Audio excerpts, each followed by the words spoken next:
Assalamualaikum warahmatullahi wabarakatuh. Perkenalkan, nama saya Muhammad Rizky dari KPI 4C.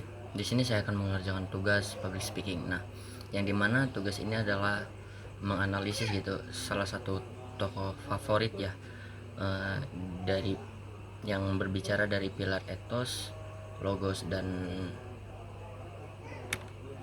patos. Nah, kali ini saya akan menjelaskan gitu. Pada sempat ini saya gitu teman-teman bakal merefleksikan bagaimana gitu ya. Salah satu tokoh saya, tokoh favorit saya itu Karl Marx itu menggunakan tiga pilar retorika klasik, yaitu etos, patos, dan logos. Nah, dalam menyampaikan gagasannya kepada dunia. Karl Marx dikenal gitu teman-teman sebagai filsuf, ekonom, dan kritikus sosial abad ke-19 yang pemikirannya sangat berpengaruh terhadap sistem politik dan ekonomi dunia. Salah satu karyanya yang paling terkenal adalah The Communist Manifesto yang ia tulis bersama Friedrich Engels. Nah, dari Karl Marx dalam salah satu pilarnya yaitu etos, yaitu kredibilitas dan otoritas. Nah, dalam aspek etos, karena Karl Marx gitu membangun kredibilitasnya melalui kedalaman analisis dan latar belakang intelektualnya. Ia bukan hanya sebagai pengamat sosial, tetapi juga peneliti serius yang mengkaji ekonomi politik secara mendalam. Karyanya yang monumental, yaitu Das Kapital, menunjukkan bagaimana ia melakukan riset panjang tentang sistem kapitalis melalui data, teori ekonomi, dan analisis historis. Marx memperlihatkan dirinya sebagai pemikir yang sistematis dan serius. Etos Karl Marx juga diperkuat oleh konsistensinya dalam memperjuangkan ide-idenya, meskipun ia menghadapi pengasingan dan tekanan politik. Hal ini membuat audiens melihat sebagai tokoh yang memiliki integritas dan komitmen kuat terhadap perjuangannya. Nah, terus juga dalam aspek patos, Marx sangat kuat dalam membangkitkan emosi, terutama empati dan kemarahan terhadap ketidakadilan sosial. Nah, ia sering menggambarkan gitu teman-teman penderitaan kelas pekerja akibat eksploitasi dalam sistem kapitalis.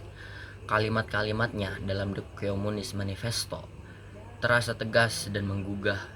Semisalnya ketika ia menyerukan persatuan kaum buruh dunia, gaya bahasanya tidak hanya akademis tetapi juga provokatif dan penuh semangat. Ia menanamkan rasa solidaritas dan penuh harapan akan perubahan sosial. Inilah yang membuat gagasannya tidak hanya dipahami tetapi juga dirasakan oleh masyarakat. Nah, dalam pilar logos mungkin menjadi kekuatan terbesar Karl Marx gitu teman-teman. Ia membangun argumennya dengan struktur logis yang runtut. Dari analisis sejarah, teori nilai kerja, hingga konsep perjuangan kelas. Marx menjelaskan bahwa sejarah masyarakat adalah sejarah perjuangan kelas. Ia mendukung pernyataannya dengan contoh konkret dari perkembangan sistem feodal menuju kapitalisme. Pendekatannya berbasis sebab dan akibat, bagaimana kepemilikan alat produksi mempengaruhi struktur sosial, dan bagaimana surplus value dihasilkan, dan bagaimana ketimpangan ekonomi muncul.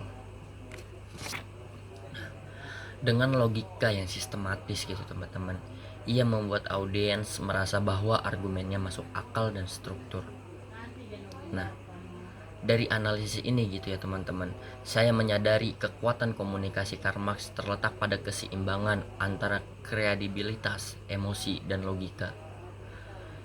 Ia tidak hanya berbicara berdasarkan perasaan, tetapi juga tidak sekedar mengkaji teori kering tanpa empati. Kombinasi inilah yang membuat pemikirannya bertahan lintas zaman dan terus menjadi bahan diskusi hingga hari ini.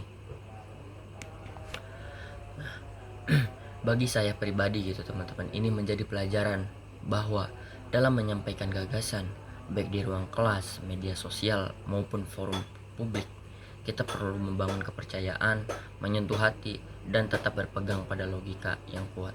Dan sekian, terima kasih atas cukup penjelasan analisis saya tentang Karl Marx sebagai salah satu tokoh favorit saya.